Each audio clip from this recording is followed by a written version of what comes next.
Assalamualaikum warahmatullahi wabarakatuh.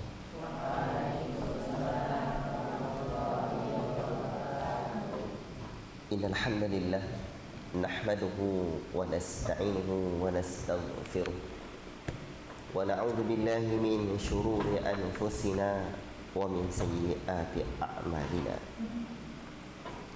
May yahdihillahu fala mudilla lahu wa may yudlil fala hadiya lahu. Ashhadu an la ilaha illallah wahdahu la syarika lah wa ashhadu anna Muhammadan abduhu wa rasuluh.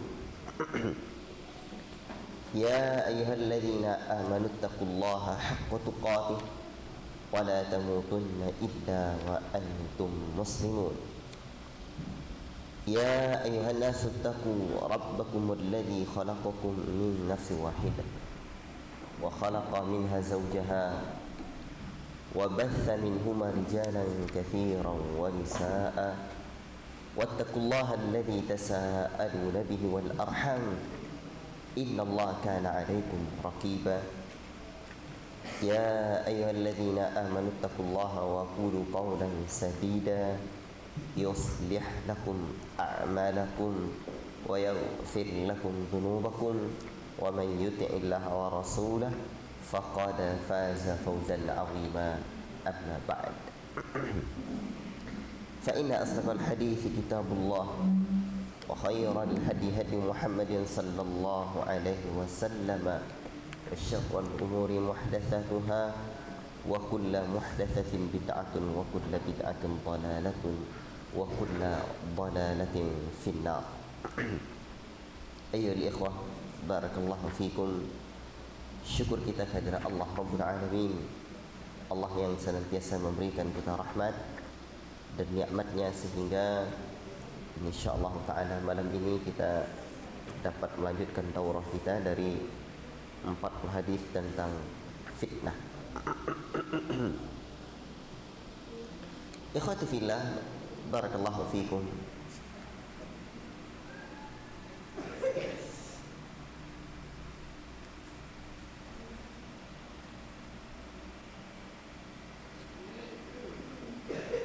Pada pertemuan yang ketiga kita sudah sampai kepada hadis yang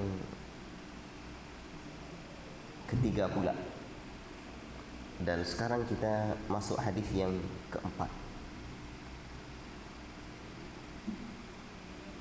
Diriwayatkan oleh Al-Imam Al-Bukhari dengan sanadnya dan juga dengan Al-Imam Muslim.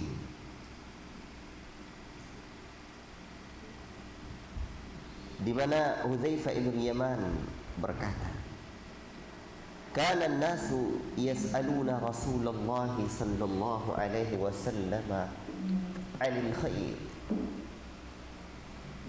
Dahulu sahabat-sahabat Nabi sallallahu alaihi wasallam bertanya kepada Rasulullah sallallahu alaihi wasallam tentang perkara-perkara yang baik. Saya langsung saja memberikan faedah. Lihatlah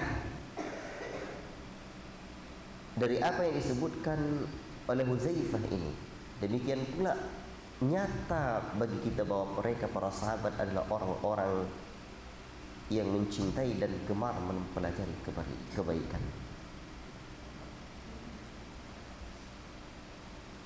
Itulah sebab kenapa mereka mendapatkan predikat kuntum khaira ummatin ukhrijat linnas. Kalian adalah umat terbaik. Rasul juga menyebutkan man yuridillahu bihi khaira yufaqihu fiddin. Barang siapa yang dikehendaki oleh Allah Ta'ala baik, maka Allah berikan kepahaman dalam agama itu. Allah berikan apa?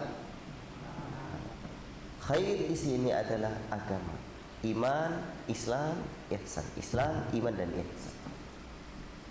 Bahkan bukan hanya itu, para sahabiat, perempuan-perempuan di zaman Nabi, mereka bertanya kepada Rasulullah sallallahu alaihi wasallam. Lihatlah riwayat bagaimana para sahabiat bertanya kepada Nabi sallallahu alaihi wasallam.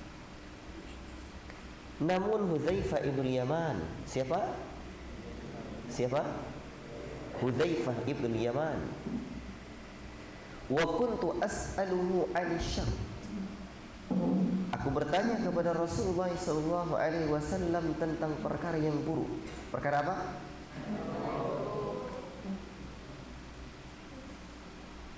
Setiap muslim memang punya kecenderungan masing-masing, punya kecenderungan.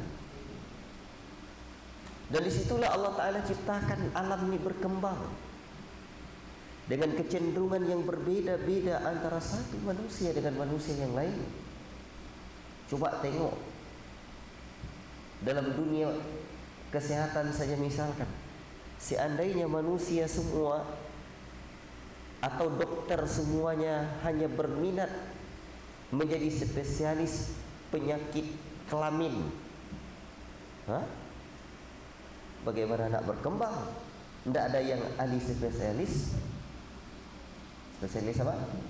Kebidanan atau spesialis penyakit jantung dan spesialis yang lainnya. Begitulah cara Allah di alam ini, sehingga manusia ini berkembang dengan segala keteraturannya yang sungguh menakjubkan. Maka dalam perkara agama ini tampaklah sejak mulai dari zaman sahabat Nabi seperti Huzaifah ini punya kecenderungan yang berbeda. Ada yang kecenderungannya dalam ulumul hadis, ada yang kecenderungannya dalam ulumul fiqh, sehingga menulis kitab hadis, dan yang cenderung fikih menulis fikih. Ada yang kecenderungannya tafsir, sehingga dia menjadi spesialisasi dalam ilmu tafsir. Namun tentu ini dalam koridor ilmu fardu kifayah, bukan dalam ilmu fardu ain. Kalau ada orang yang tidak mempelajari ilmu fardu ain dengan alasan ingin menjadi spesialisasi dalam satu bidang ilmu, dia telah keliru. Maka spesialisasi itu adalah setelah mempelajari ilmu fardu ain. Dan ingat, konsep pendidikan Islam itu simpel saja, cuma ada 3. Dahulukan iman dan adab, pelajari, saya ulangi, tanamkan iman dan adab, dahulukan ilmu fardu ain, pilih ilmu fardu kifayah. Selesai. Dan itu model pendidikan Islam ini sudah baku. Sekarang pertanyaannya, ketika mereka orang-orang terdahulu seperti Hudzaifah bin Yaman telah sukses meraih prestasi gemilang menjadi ridha ar-Rahman, sehingga beliau mendapatkan ridha Allah dengan spesialisnya menjadi pemegang rahasia Nabi, orang yang ahli dalam ahadithul fitan, hadis-hadis tentang fitnah. Sekarang kita hidup sebagai manusia, mau mencari ridha Allah dengan spesialisasi apa pun. Kita mesti cari apa kecenderungan kita. Betul, semua orang sebisa mungkin belajar untuk jadi al-allamah, alim banyak hal. Seperti kata Syekh Al-Utsaimin dalam Ta'zimul Ilmi, untuk menuntut ilmu itu satu-satu dulu. Kecuali kalau dia dapat punya kemampuan yang hebat, atau boleh lagi. Baik. Sekarang spesialisasi apa untuk mencari ridha Allah nanti di hari akhirat yang hendak kita handalkan? Bismillah. Wa kuntu as'aluhu 'anil syarri. Aku bertanya kepada Hudzaifah bin Yaman tentang perkara yang buruk, sehingga hadis-hadis yang meriwayatkan atau riwayat-riwayat yang tentang fitnah-fitnah dan malahim. Tahu malahim? Kejadian-kejadian seperti Al-Imam Abu Nu'aim, Ibnu Katsir juga nulis kitab tentang fitan dan malahim. Ya. Kejadian-kejadian yang terjadi, ya, fitnah dan kejadian-kejadian yang terjadi menjelang hari kiamat. Dan ada satu kitab tebal-tebal seperti Abu Nuaim dan Ibnu Katsir. Seingat saya menulis satu kitab yang khusus tentang itu. Itu riwayat yang banyak tentang perkara ini adalah riwayat yang dipegang oleh dari sahabiyun jalil Hudzaifah ibn. Apa sebab dia bertanya seperti itu? Ini rahasianya. Makhafatan ayyudrikani. Aku khawatir keburukan itu menimpa diriku. Oh, bukan ternyata untuk nak mengerjakan yang buruk-buruk, tidak, tapi khawatir. Maka disinilah semoga Allah Ta'ala merahmati seorang penyair yang berkata, araftu syarra la li syarr, lakin li tawakkihi, wa man lam ya'rifi syarra minal khairi yaqa'fi. Aku mempelajari keburukan bukan untuk nak melakukan keburukan itu, tapi untuk kehati-hatian. Barang siapa yang tidak mengenal keburukan dari perkara yang baik-baik, dikhawatirkan ia akan terjatuh dalam keburukan itu. Apa kata Hudzaifah? Fakultu, ya Rasulullah, wahai Rasulullah, inna kunna fi jahiliyatin wa syarrin. Dahulu kami ni dalam masa jahiliyah. Masa apa? Masa jahiliyah dan keburukan. Masa jahiliyah, masa buruk lagi, masa yang gelap, sehingga disifati oleh Allah Rabbul Alamin manakala Islam ni sudah datang, faja'anallahu bihadzal khair, telah Allah datangkan kepada kami kebaikan ini. Allah sebutkan fungsinya Nabi, fungsinya al-Islam, yukhrijuhum minadh-dhulumati ila nur, mengeluarkan manusia dari kegelapan menuju nur, cahaya. Allah Akbar. Dulukah kita berada dalam keburukan, kegelapan, datang ilmu, datang petunjuk Nabi, datang Rasulullah, datang al-Islam, dan tibalah kebaikan. Hudzaifah ni khawatir sehingga dia bertanya, fahal ba'da hadzal khair, fahal ba'da hadzal khair min syarr? Apakah nanti setelah kebaikan ini ada keburukan lagi ya Rasulullah? Ada tak? Ada tak keburukan lagi nanti setelah kebaikan ini? Kecil. Qala na'am, ya, ada. Dan Rasul pun menyebutkan wa fihi dakhan, dan itu ada apa? Asap. Ada kabut yang menutupi, ada debu sehingga bercampur antara yang hak dengan yang batil. La ilaha illallah. Hudzaifah bertanya, dan memang wajar orang semisal Hudzaifah ini dapat gelar orang penjaga rahasianya Rasul. Wajar dia dapat ilmu semacam ini kerana dia tengok cara dia bertanya, tengok cara dia menuntut ilmu, dia kejar betul ilmu tu. Tak diam begitu saja, tak. Tapi dicarinya dengan pertanyaan yang bijak, yang tepat, di kemudian hari bermanfaat buat umat. Apa kata Hudzaifah? Wa hal ba'da dzalika syarri min khairin? Apakah setelah kebaikan itu ada keburukan lagi ya Rasul? Keburukan itu ada lagi kebaikan ya Rasulullah? Setelah keburukan pun ada lagi kebaikan? Qala na'am wa fihi dakhan. Ada lagi kebaikannya, tapi ada asap, ada debu yang menutupi. Qultu wa ma dakhanuhu? Apa itu asapnya? Apa itu kabutnya? Qala qaumun yahduna bi ghairi hadi. La ilaha illallah. Kata Rasulullah sallallahu alaihi wasallam, satu kaum di mana mereka memberikan petunjuk yang bukan petunjukku. Ini dalam riwayat Al-Bukhari.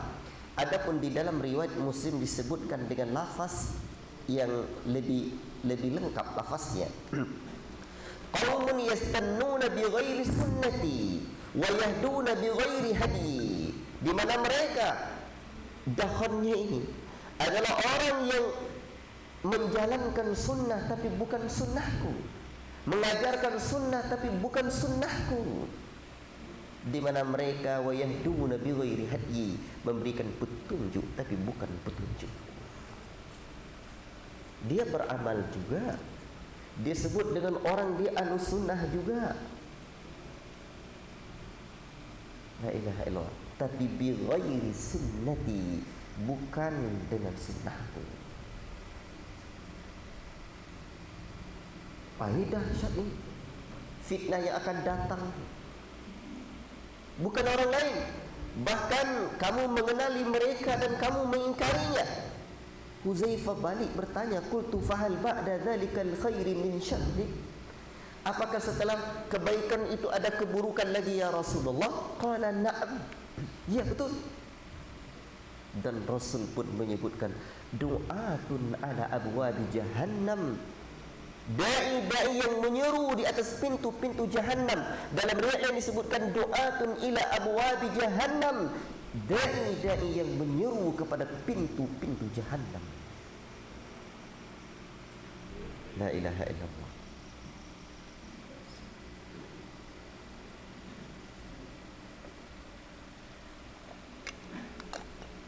Ini kata para ulama isyarat akan terjadinya bid'ah.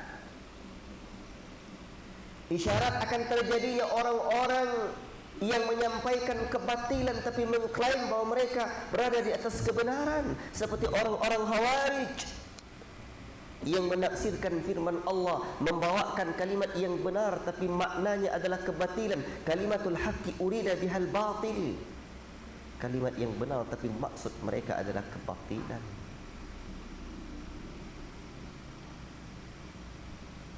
Bahkan dalam hadis-hadis tentang Khawarij, yamruquna minad din kama yamruqus sahmu minat ramiyah, mereka meleset dari agama ini sebagaimana meleset anak panah dari busurnya. La ilaha illallah.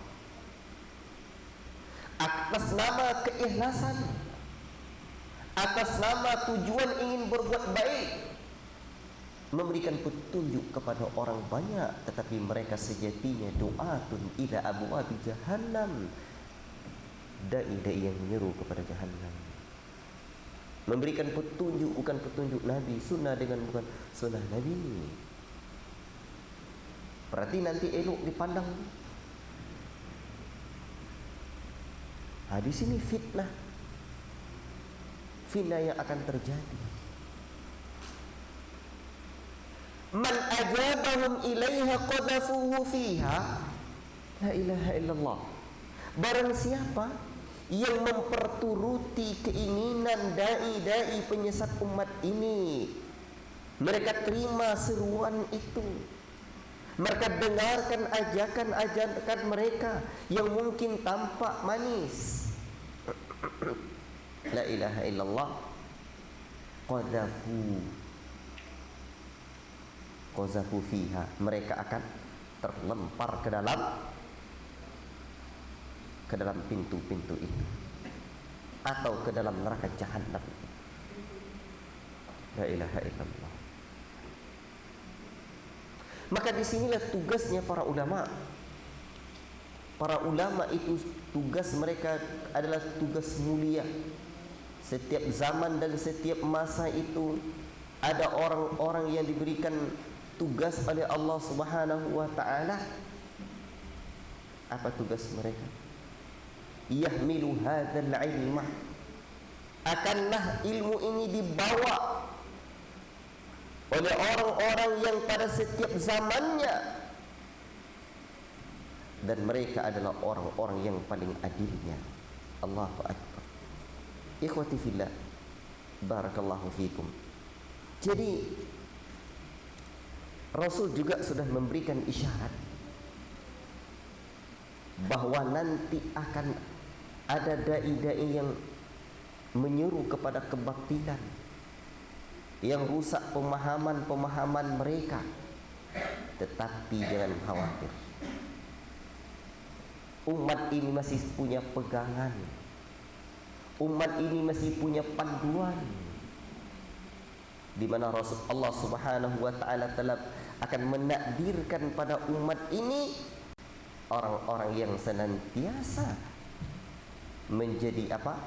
Menjadi pembawa ilmu ini. Yahmilu hadzal ilma min kulli khalafin uduluhu yanfuna anhu tahrifal jahilin wa imtihanal mubtilin wa ta'wilal jahilin. Inilah tugasnya seorang ulama pewaris Nabi. Inilah tugasnya dai penyeru kepada ila abwabil jannah. La ilaha illallah. Ilmu ini akan senantiasa dibawa oleh orang-orang yang adilnya pada setiap zaman itu. Ilmu ini akan senantiasa dibawa pada setiap zamannya oleh orang-orang yang adilnya. Apa tugas mereka? Menafikan tahrif, penyelewengan orang-orang yang jahil dan kebatilan yang dibuat oleh orang-orang yang merusak agamanya, dan takwil orang-orang yang menyimpang itu. La ilaha illallah. Maka Huzaifah lanjut bertanya kepada Rasulullah sallallahu alaihi wasallam. Qultu, ya Rasulullah, datang gundah gulana di hatinya, datang kerisauan dalam jiwanya. Sifhum lana, tolong berikan, sebutkan sifat mereka ni kepada kami ya Rasulullah. Qala hum jildatina, mereka ni kulitnya seperti kulit kita juga. Para ulama menyebutkan ada yang naksirkan mereka juga di kalangan orang Arab, atau di kalangan, ada juga yang menyebutkan di kalangan kita umat Islam ini juga. Wa yatakallamuna bi alsinatina, dan mereka juga berkata, ngomong, bercakap dengan gaya lisan kita, dengan lisan kita, dengan cakap Arab atau dengan bahasa agama ini. Bahkan hari ini orang-orang yang menyeru, mengajak kepada segala bentuk perkara yang haram berupa riba, khamar, dengan segala bentuk kemurkaan, kemaksiatan yang Allah murkai, mereka seru atas nama kebaikan. La ilaha illallah. Di sini letak fitnah besar itu akan terjadi. Pakaiannya seperti pakaian kita. Mungkin pecinya, sorbannya, jubahnya betul-betul memukau masyarakat kita. La ilaha illallah. Tengok ada orang kadang jual macam-macam air aja bisa dijual orang. Kalau tampang orang yang meniup air ni kayak dia cuma laku 30.000 tu jualnya. Tapi kalau pakai sorban sikit, tambah pula di tasbih sikit, tambah tongkat sikit, dia itu dah laku 100.000 segelas air itu.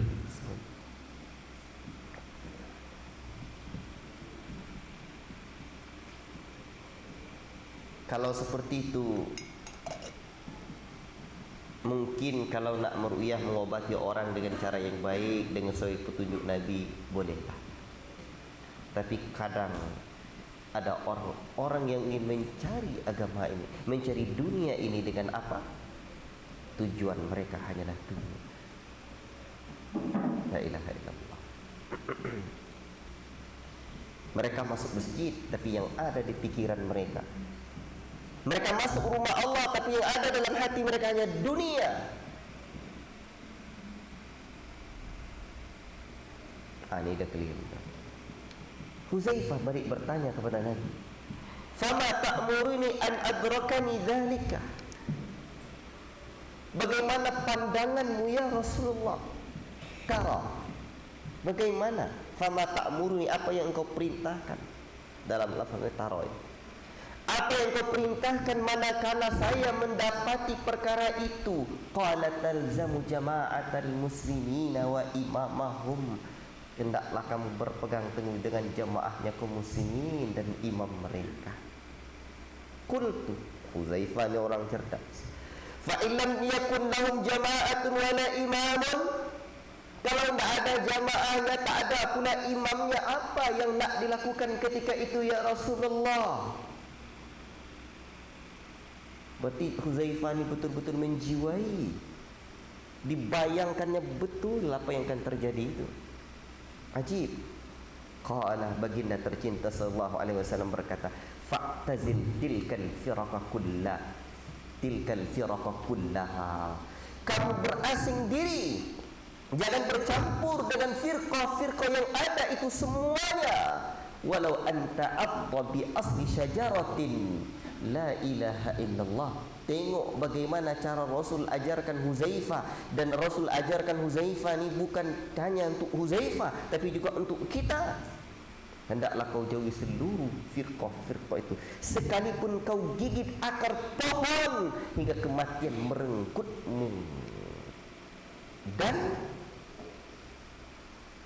wa anta ala dzalik hatta yudrikaka al-maut wa anta ala dzalik, sampai datang kematian dan engkau masih berada di atas perkara itu. Allahu Akbar. Maka dari apa yang dikabarkan Rasul kepada Hudzaifah ini, tampaklah kita mesti waspada dari fitnah yang ada ini. Walaupun kemiskinan akan datang, walaupun derita akan tiba, hidup ni yang paling penting adalah kita bisa memegang prinsip. Allahu Akbar. Mungkin ada saatnya kita mendapatkan ujian-ujian berat. Nak pegang tali tempat bergantung tu dah putus. Diinjak tanah yang akan diinjak tu sudah runtuh pula. Tapi kita masih punya Allah, tempat kita bergantung dan yang memegang ubun-ubun kita. Maka ini hadis saya masukkan dalam bab ini, yakni hati-hati. Tengok, ada dakhan. Kalau orang kita sebut dukhan ya, dia dakhan. Dalam lafaz ni dakhan, ada asap.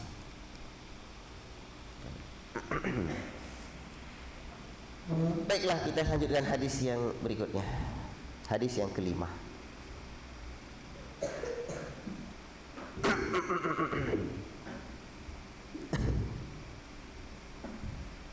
Hadis ini panjang.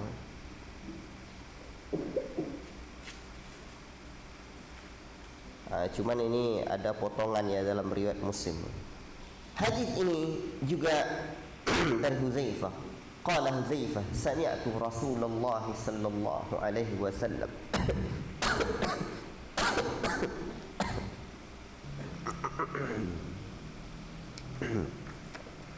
Apa kata Rasulullah sallallahu alaihi wasallam?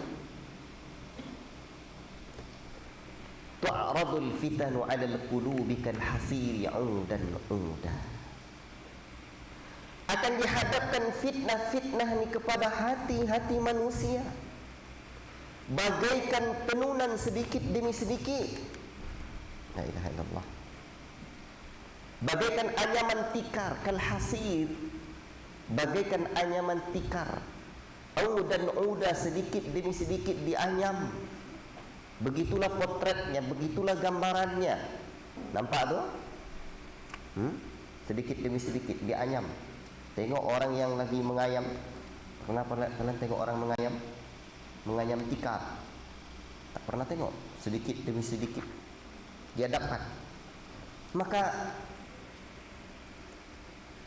fa ayyu qalbin ushribaha, maka hati mana saja yang menerima fitnah itu, terkena oleh fitnah syubhat dan syahwat ini, atau berbagai macam fitnah itu, nukita fi nuktatun sauda, niscaya akan ditorehkan noktah hitam di hatinya. Hatinya menjadi hitam, hati yang gelap, hitam, legam. La ilaha illallah. Wa ayu qalbin ankaraha, dan hati mana saja yang mengingkari, berusaha dia menolaknya. Orang yang menjaga hati dia ni, orang yang senantiasa menolak segala syubhat, fitnah syahwat, segala fitnah-fitnah yang ada itu, nukita fi nuktatun bayda, niscaya akan ditorehkan pada hatinya tinta putih. Hatta tasira ala qalbaini, sehingga hati itu ada dua hati. Ala abyadha mithla safa, seperti apa? Hati yang putih. Fala tadurruhu fitnatun, tidak dimudaratkan oleh fitnah manapun. Tidak ada fitnah yang mudaratkan. Mas-samawat, madama as-samawati wal ardu, selama langit dan bumi masih ada.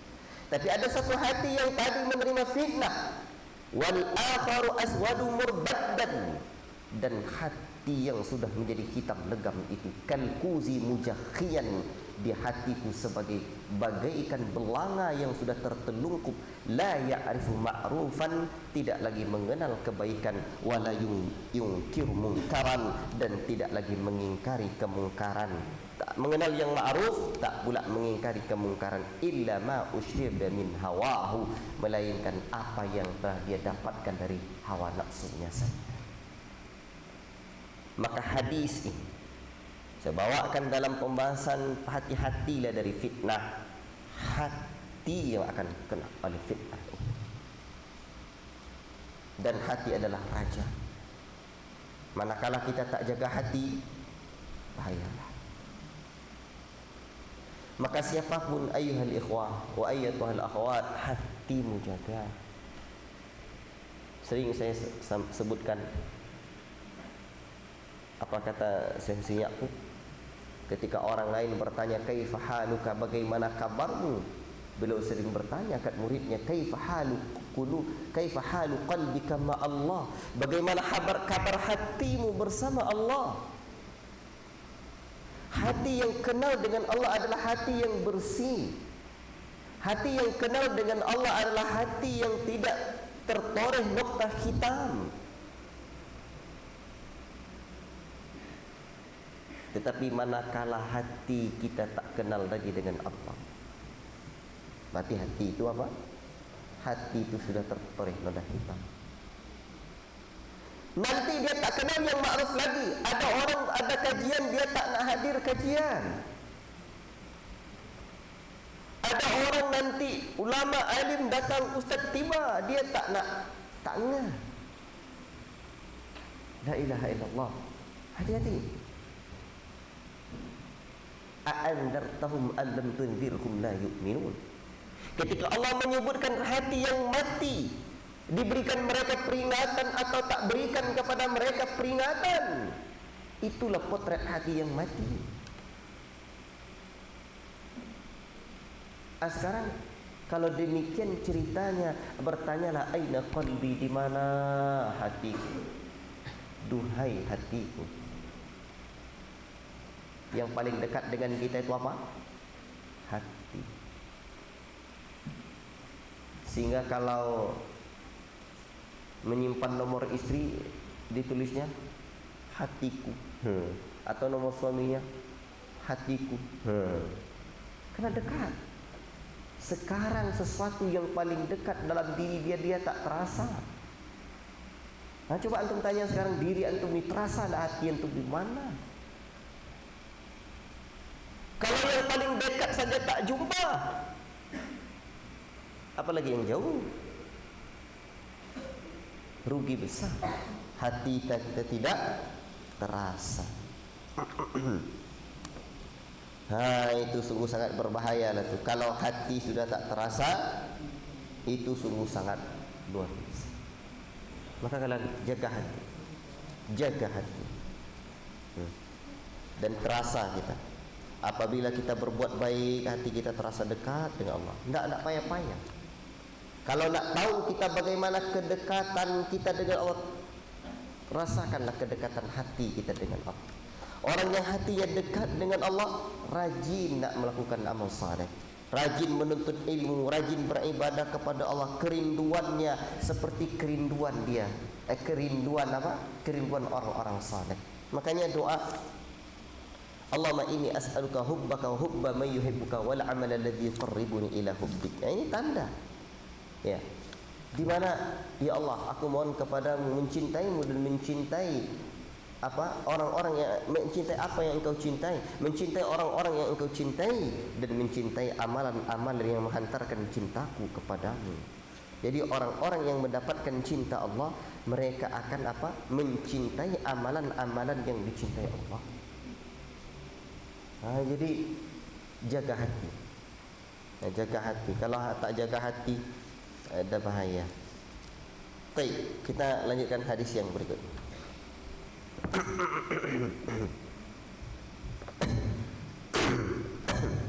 Hadis yang kelima, keenam atau kelima? Keenam.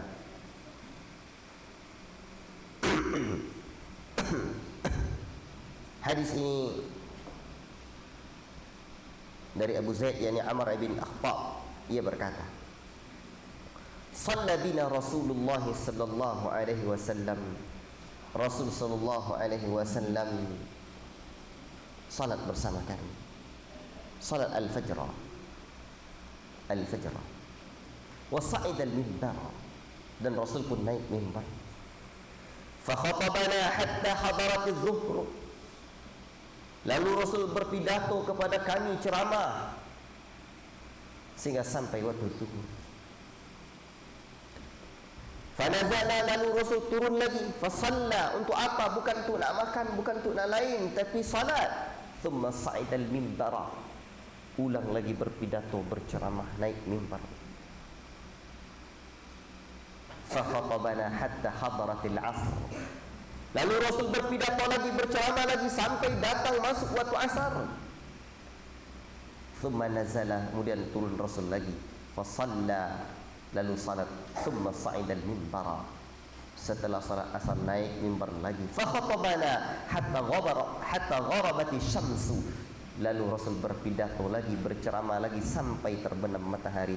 Fa akhbarana bima kana wa bima huwa kain fa a'lamuna ahfazuna. Lalu Rasul mengabarkan kepada kami apa yang telah terjadi dan apa yang akan terjadi. Lalu orang yang paling mengetahui di kalangan kami adalah orang yang paling hafal. Ikhwati fillah, barakallahu fikum. Hadis yang mulia ini menunjukkan bahwa Nabi sallallahu alaihi wasallam betul-betul memberikan perhatian yang besar kepada umatnya agar umat ini tidak terjatuh ke dalam fitnah. Rasul mengajarkan kebenaran kepada mereka. Coba lihat, habis subuh khutbah, ceramah sampai zuhur, luar biasa. Ini juga menunjukkan betapa antusiasnya para sahabat untuk mendapatkan ilmu. Dan mendapatkan ilmu itu berat. La yunalul ilm bi rahatil jism. Tidaklah ilmu bisa diraih dengan fisik yang santai-santai, tidak bisa. Kadang cuma pidato 1 jam aja dah gelisah. Ini tidak, seharian tok full. Sekarang dah gelisah. Tengok para sahabat Nabi sallallahu alaihi wasallam. Jadi menuntut ilmu itu berat. Berat. Enggak ada mudahnya. Butuh banyak bangun, butuh banyak capek. Makanya man lam yaduk murrat ta'allumi sa'atan tajarra'a dhullal jahli tula hayatihi. Kata Imam Syafi'i, barang siapa yang tidak pernah merasakan pahitnya menuntut ilmu sesaat, silakan mengerang merasakan hinanya kejahilan sepanjang hayat. Baik. Dan Rasul sallallahu alaihi wasallam mengabarkan kepada para sahabatnya sebagaimana sebelumnya sudah saya sebutkan, mengabarkan apa yang terjadi. Ini tidak mesti mengabarkan semua perkara, tapi Rasul mengabarkan perkara-perkara yang besar, perkara-perkara yang agung. Ya, sejak diciptakan Nabi Adam alaihissalam, kemudian diutusnya Rasul-Rasul, dan apa yang terjadi di masa-masa yang akan datang.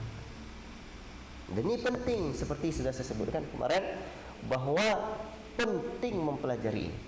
Ini kan sebenarnya bisa diangkat sebuah tulisan, ya, tentang bagaimana materi pendidikan Rasul. Ya, jadi materi tarbiyahnya Rasul. Rasul mengajarkan apa? Apa yang telah terjadi dan yang akan terjadi. Jadi yang telah terjadi, yang sedang terjadi, dan akan terjadi. Itu penting.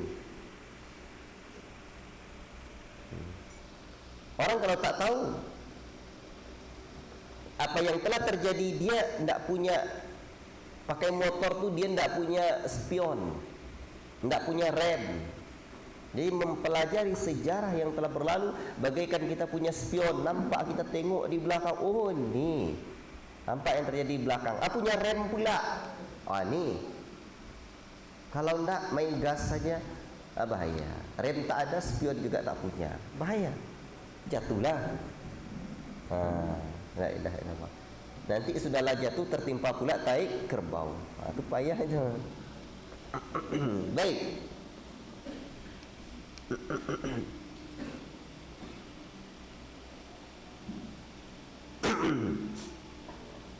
Tetapi di sini rawi tidak menjelaskan semua apa yang disebutkan oleh Nabi sallallahu alaihi wasallam. Karena panjang kali, seharian. Baik. Kemudian dari ungkapan fa'alamuna ahfazuna, orang yang paling mengetahui di kalangan kami adalah orang yang paling hafalnya. Jadi ini menunjukkan bahwa hafalan adalah a'la darajatil ilm, yang paling tinggi derajat dari ilmu. Jadi orang kalau dah hafal dia, berarti itu dah dapat dia sesuatu yang paling tinggi. Makanya menghafal itu dituntut terus menghafal. Syekh Ibnu Utsaimin rahimahullah taala itu pernah menyebutkan hafiztu qalilan,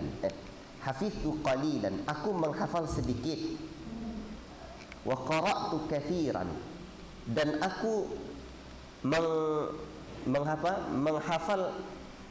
menghafal sedikit tetapi membaca banyak. Ternyata di kemudian hari, apa yang aku hafal sedikit itu jauh lebih memberikan manfaat dari apa yang aku baca. Itu ada dalam Ta'zimul Ilmi Syekh Shalih Al-Utsaimin. Aku menghafal sedikit, kata Syekh Ibnu Utsaimin, dan aku membaca banyak, tapi apa yang aku hafal lebih memberikan manfaat dari apa yang aku baca. Nah, itu dia. Jadi sekarang bagaimana sampai hafal Tuhan, itu yang paling penting. Maka saya melihat menghafal ni bisa karena terbiasa. Maka mau enggak mau harus terbiasa terus. Belajar. Apalagi kalau ilmu sejarah dihafal begitu, enggak kuat dia. Tapi kalau dah sering diulang-ulang, hafal dia tu. A'lamuna, orang yang paling mengetahui di kalangan kami adalah apa? Orang yang paling ahfazuna, orang yang paling hafal di kalangan kami. Baik.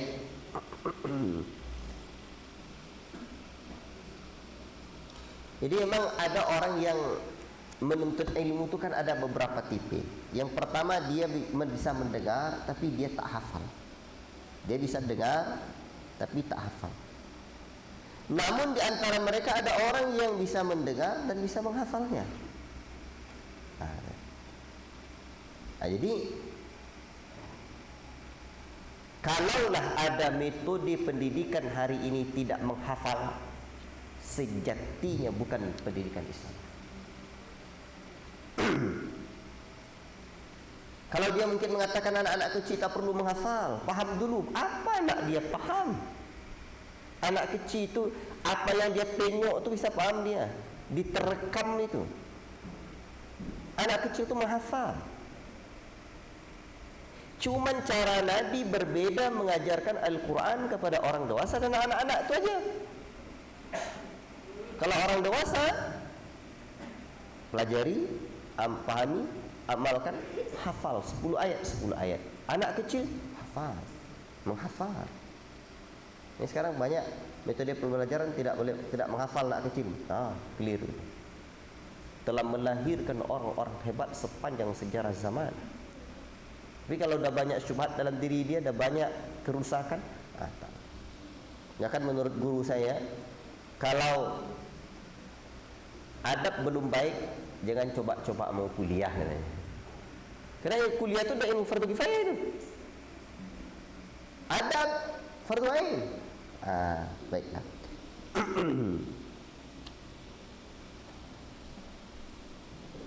Dan di sini menghafal hadis ini. Menghafal hadis. Bukan hanya Al-Quran yang dihafal. Dan itu sangat baguslah. Dan di sini ayyuhal ikhwah barakallahu fikum, fitnah ini ya,